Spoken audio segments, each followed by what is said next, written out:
들어도 봄이 반드시 온다는 사실을 잊지 마시기를 주님으로 축복합니다. 아멘. 이 세상은 하나님께서 창조하셨기 때문에 하나님의 성품대로 창조하셨기 때문에요.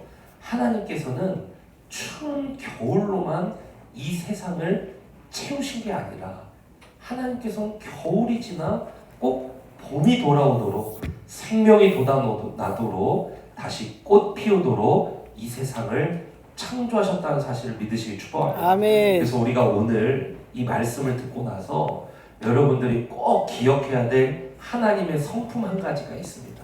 우리 오늘 이것만 기억하면 돼요.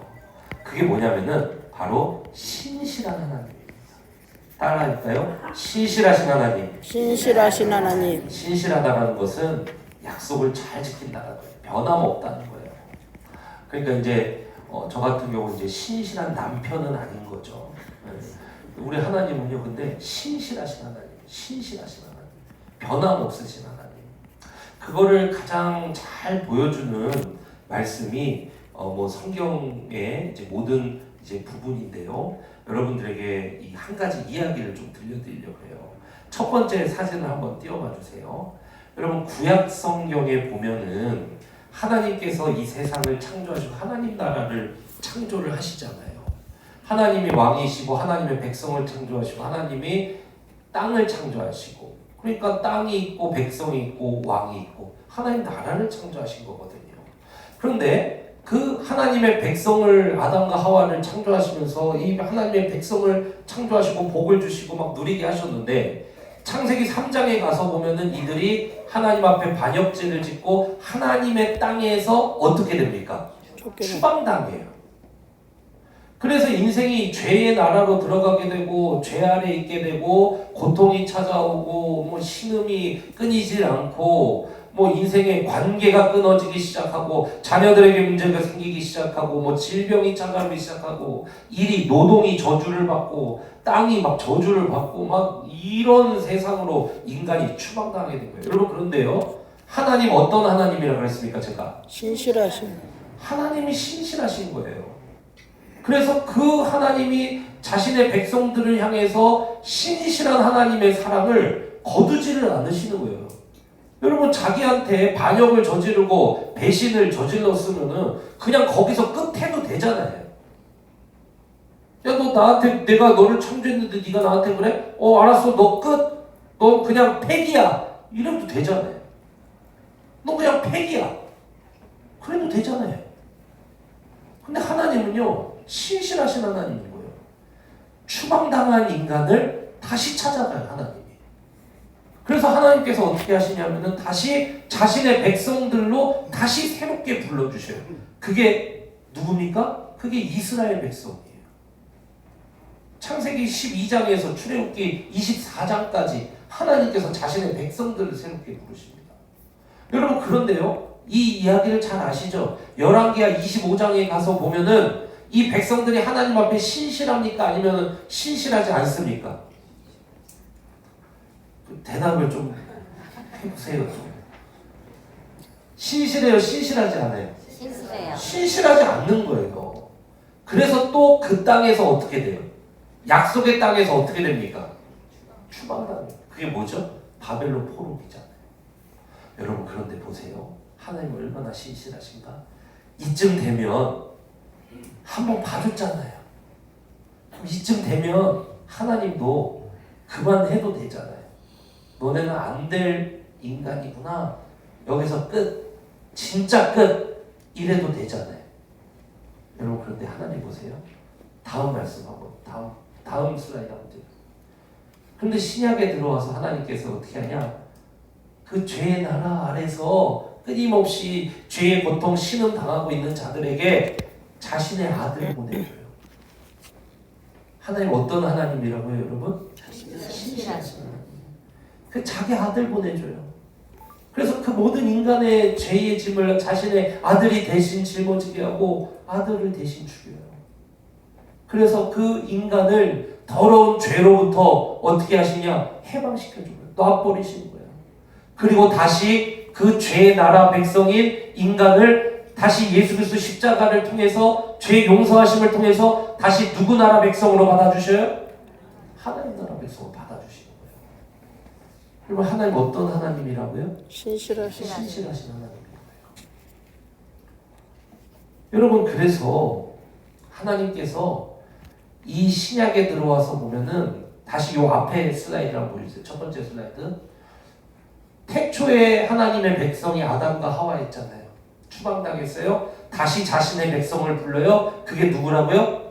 이스라엘이에요. 또 추방당했잖아요. 근데 자기 아들 예수 그리스도를 통해서 다시 자기의 백성을 불러요. 다음 슬라이드 보여주세요. 다시 하나님 나라 백성 불러요. 그게 누구예요? 그게 바로 오늘의 교회라는 사실을 믿으시길 축복합니다. 그래서 교회는 하나님의 새로운 백성. 이전 것은 지나갔으니 보라 새 것이 되었도다. New creation. 새로운 창조물이 되었도다. 아담과 하와를 창조하실 때 썼던 언어를 똑같이 쓰시면서 새로운 이스라엘, 새로운 하나님의 백성, 새로운 아담과 하와 같은 백성 공동체로 새로운 하나님의 백성을 New creation, 새 것이 되었도다. 새로운 백성으로 나를 받아들여 주신 게 뭐냐? 그게 바로 구원받은 사건인 거예요. 여러분 그래서 세 번째 슬라이드 한번 보세요. 그래서 구원이라는 것은 죄 아래에 있던 내가 주님의 은혜의 통치 아래로 들어가서 다음 슬라이드 보여주세요.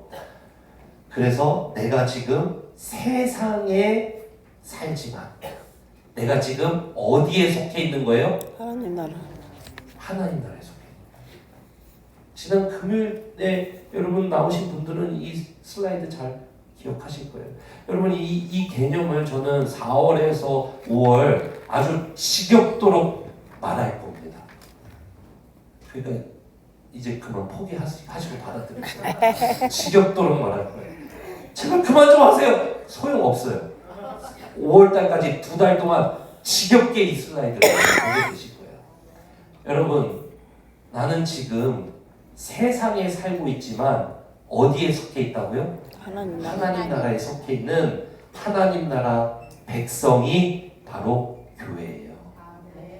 그러니까 여러분 신앙생활을 이렇게 하면 안 됩니다. 뭐냐면은 내가 교회 올 때는 나는 하나님의 백성이야. 근데 내가 다시 집으로 돌아가면 하나님은 나와 상관없는 사람이라고 생각하는 거예요. 아니에요. 여러분은 세상에 살고 있지만 하나님 나라 안에 지금 있어요. 요 앞에 슬라이드 한번 보여주세요. 죄의 통치를 받던 여러분은 이제 하나님의 은혜의 통치를 받고 있다는 사실을 믿으시기를 축복합니다. 아멘. 다시 네 번째 슬라이드 보여주세요. 그래서 여러분은 세상에 살고 있지만 나는 지금 어디에 속해 있다고요? 하나님 나라. 하나님 나라 통치 안에 있다는 거예요. 여러분 아담과 하와를 창조하셨어요. 자신의 백성을. 근데 그들이 죄를 지음으로 말미암아 추방당했어요. 근데 그 하나님이 또 찾아가요. 그래서 자신의 백성으로 이스라엘이라는 이름으로 다시 그들을 받아주셨어요. 근데 그들이 죄를 지어요. 또 추방당해요. 바벨론으로. 근데 또 찾아와요.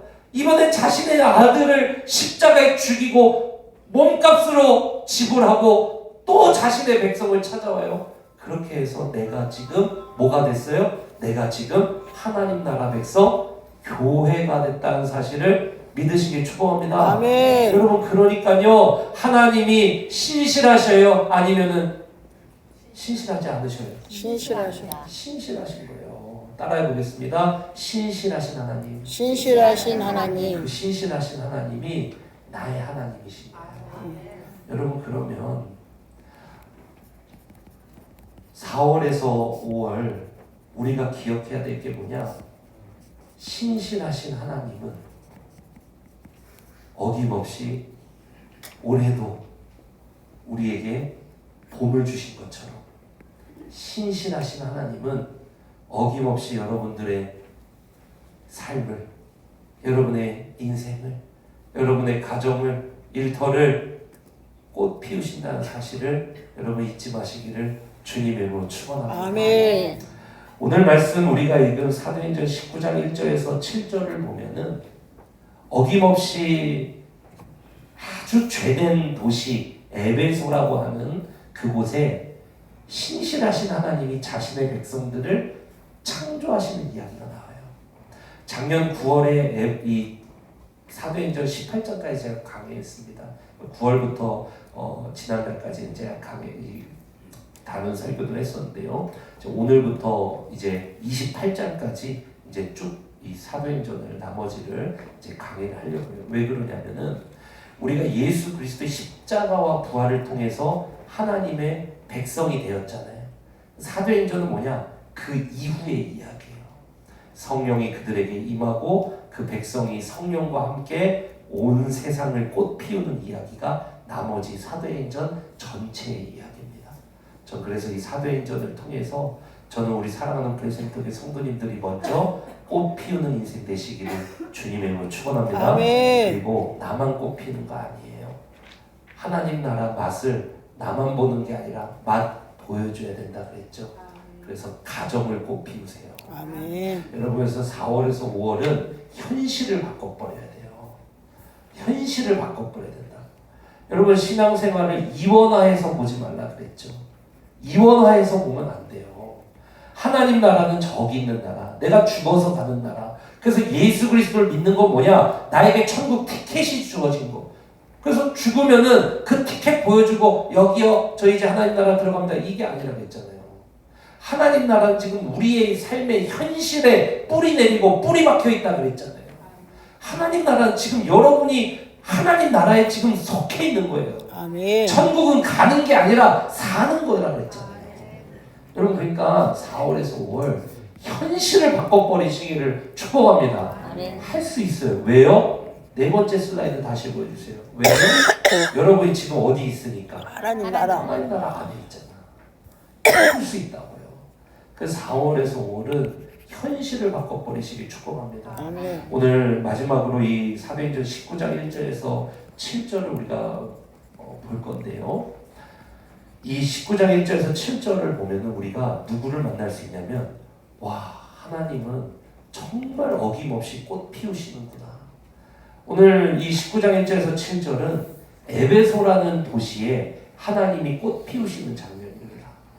이 에베소라는 도시는요, 여러분, 향락의 도시예요. 향락의 도시. 술이 넘치고 성적인 이런 타락이 넘치고 그런 데가 에베소예요. 왜? 에베소는 돈이 많거든요. 돈이 많이 흐르는 곳에는 뭐가 발전을 해요? 문화가 발전을 하잖아요. 문화가 발전하는 곳에는 문화의 끝으로 가다가 보면은 나중에는 쾌락으로 끝이 나잖아요. 쾌락으로 끝이 나죠. 그래서 에베소가 어떤 곳이냐? 삶으로 보면은 너무 풍족해. 문화적으로 보면은 굉장히 성적으로도 타락한 도시야. 거기는 아데미 신전이라고 하는 거대한 세계 불가사의한 크기의 신전이 있는 곳이 에베소입니다.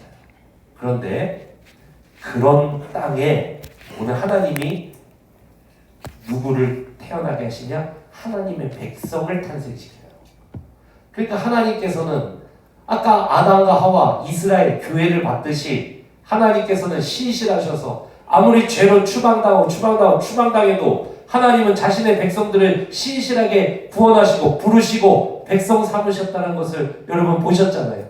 오늘 19장 1절에서 7절은 에베소 같은 도시에도 하나님이 자신의 백성을 출현시키셔요. 신실하신 하나님, 능력의 하나님, 꽃 피우신 하나님, 그 하나님이 저와 여러분의 인생도 꽃 피우실 수 있다는 사실을 믿으시길 축복합니다. 아멘. 오늘 그것만 깨달으면 되는 거예요. 말씀 한번 보겠습니다. 1절부터 한번 읽어보시죠. 시작. 아볼로가 고린도에 있을 때에 누가요? 바울이 에베소에 와서 누구를 만났다 그러니까? 어떤 제자? 어떤 제자들을 만났다 그래요.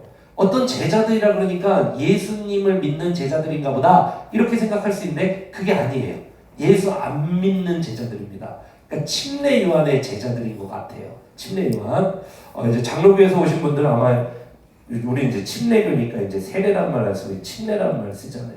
이 세례라는 단어가 헬라어로 이 밥티조라는 단어예요. 밥티조가 물에 잠기는 침례를 이야기하는 거예요. 그래서 침례교에서는 세례를 침례라고 그렇게 번역해서 이제 씁니다. 근데 우리나라 이제 대다수가 장로교인이기 때문에 장로교는 이제 이렇게 침수례를 주는 게 아니라 약식 침례인 세례를 하잖아요. 그래서 우리나라는 장로교가 더 인원이 많기 때문에 성경을 이렇게 개정할 때 요 침례라는 단어, 성서 원어에 있는 밥티조를 이 침례라고 번역을 해야 되는데, 그래서 미국은 다 이제 베프티즘이라고 영어 성경은 다 그렇게 번역돼 있거든요. 베프티즘.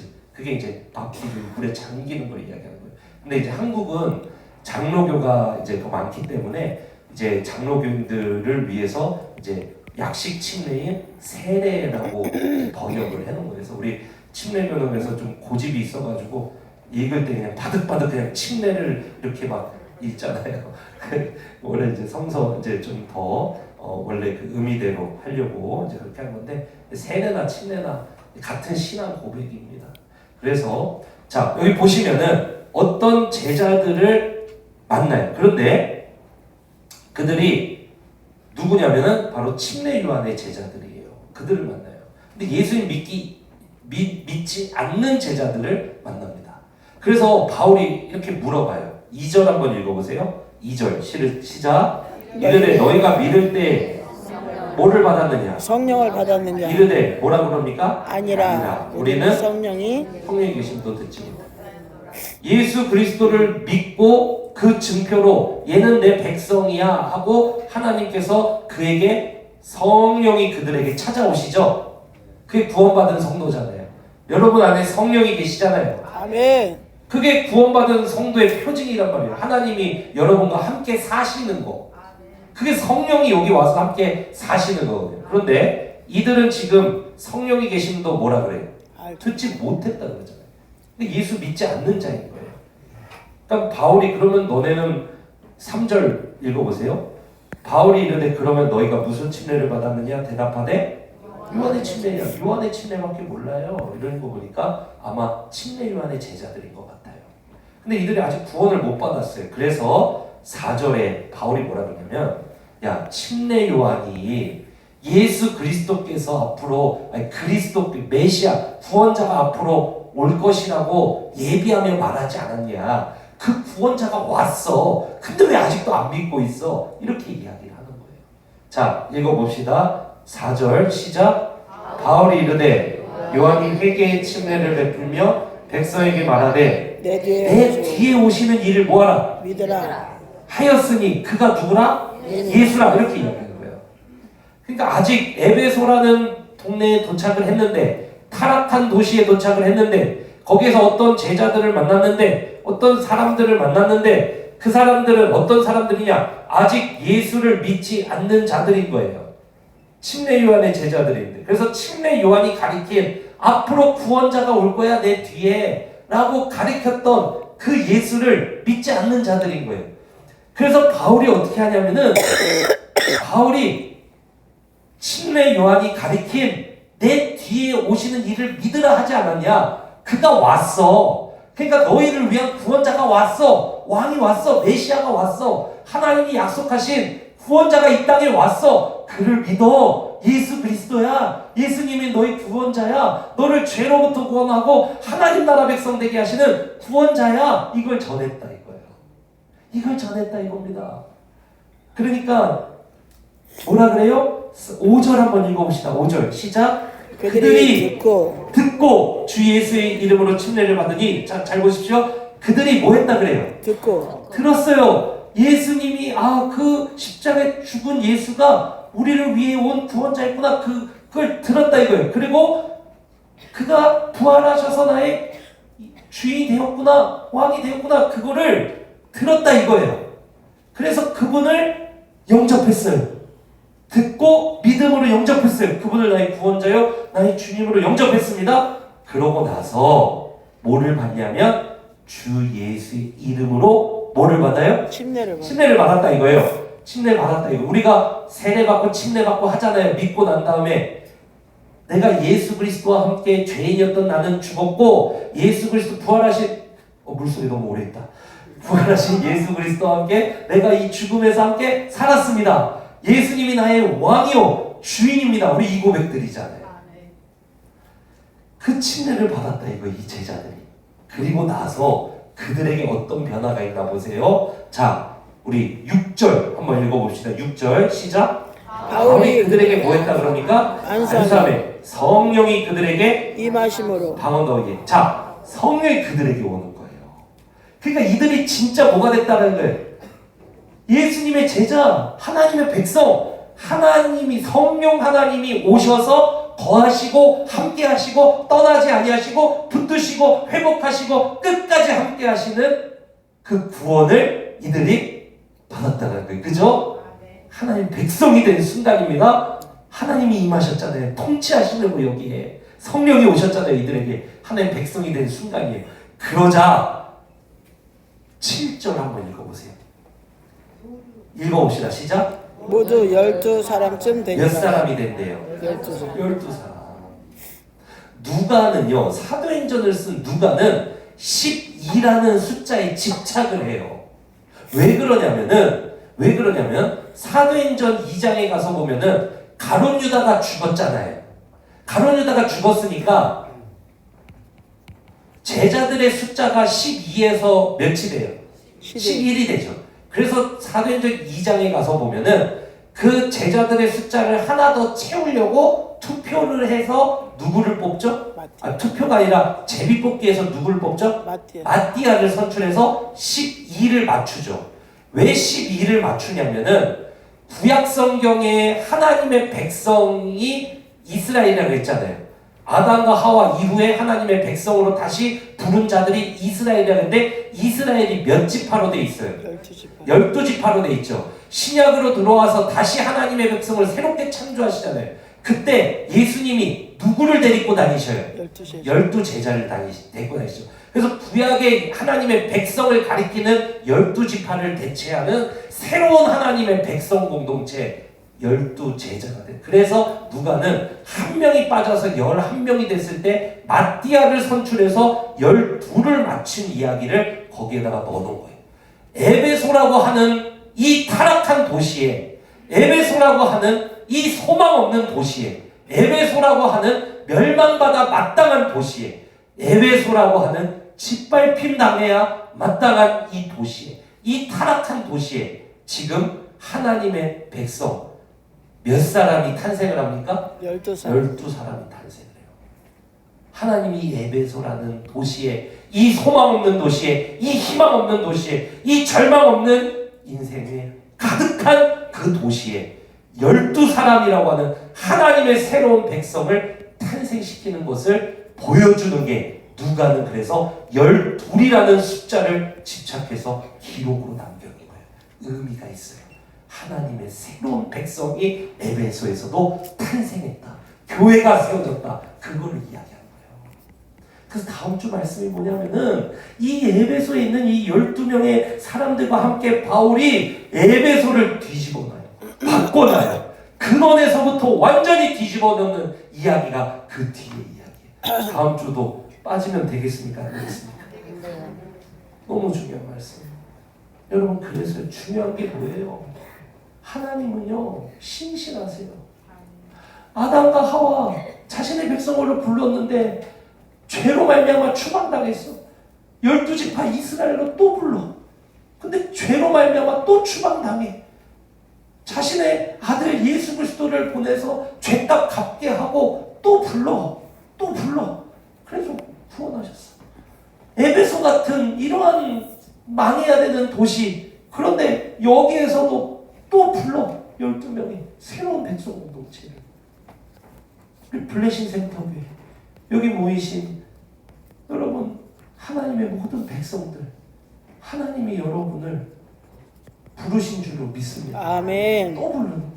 꽃 피우시려고. 어김없이 하나님은 꽃을 피우시는 거예요. 어김없이 하나님은 이 꽃을 피우시는 거예요. 사랑하는 성도 여러분, 여러분의 삶이 절망이고, 여러분의 가정이 절망이고, 여러분의 자녀가 너무나도 안타까워, 여러분의 자녀가 너무나도 소망이 없고, 여러분의 자녀가 근심이 되고 염려가 되고, 여러분의 인생이 두렵고, 여러분의 미래가 염려가 되고 걱정이 되고, 여러분의 직장이, 여러분의 경제적인 상황이, 여러분의 여러 가지 문제가, 여러분의 질병이 여러분 있지만, 여러분, 우리가 기억해야 될 것은 무엇이냐? 하나님은 어김없이 봄을 주시고 꽃을 피우시듯이 하나님께서는 어김없이 에베소라고 하는 동네에 소망의 꽃 이 12사람을 피워내신 것처럼 그 신실하신 하나님이 저와 여러분의 하나님이시라는 사실을 믿으시길 축복합니다. 아멘. 그러니까 하나님은 오늘도 어김없이 우리 인생에 꽃을 피우신다는 사실을 믿으시길 축복합니다. 아멘. 오늘 말씀을 맺으면서요. 꽃이 할 일이 뭐예요? 꽃이 할 일이 뭐가 있습니까? 꽃은요, 그냥 마음 하나 열면 돼요. 꽃은요, 할 일이 없어요. 햇빛을 향해 자신을 돌리는 거예요. 여러분, 예배가 주님의 빛이 비추는 시간이에요. 예배 가운데 마음을 여세요, 여러분. 오전 예배에 하나님의 빛을 받는 거예요. 저녁 예배 나오세요. 빛을 받는 거예요. 금요 밤 기도에 나오세요. 빛을 받는 거예요. 꽃이 할 일이 뭐가 있어요? 여러분, 이스라엘은요, 비가 2번 와요. 우기가 2번밖에 없어요. 이른 비와 늦은 비 2번밖에 없습니다. 이른 비가 내려줘야 땅이 물러져요. 파종할 수 있어요. 늦은 비가 내려줘야 곡식이 완전히 연결해요. 그러면은 추수를 할 수가 있게 되는 거예요. 그럼 그 사이는 사막 기후인데 어떻게 해서 곡식을 먹게 될까요? 이스라엘의 가장 북쪽에 보면은 헐몬산이라는 데가 있어요. 헬몬산. 그 위에는 지금도 만년설이 있어요. 그러면은 그 헐몬의 그 만년설의 한기가 이스라엘 전역으로 확 불어오는 거예요. 그러면은 낮 동안의 사막 기후의 그 뜨거운 지열이 하늘로 쫙 올라가요. 그죠? 그리고 밤이 되면은 사막의 기온이 떨어지잖아요. 열이 쫙 올라가요. 그리고 그 올라간 열이 헐몬의 그 만년설로부터 오는 그 한기와 만나는 거예요. 그리고 비가 내리지 않는데 새벽이 되면 이 두 개가 만나면서 새벽에 뭐가 되냐면 이슬이 돼서 그 잔물에 맺혀요. 그래서 성경에 보면 헐몬의 이슬이 시온의 산들에 내림 같도다. 하나님의 복이. 그래서 그 새벽에 맺히는 이슬이 뭐를 살게 하냐? 이스라엘의 작물을 살게 하는 거예요.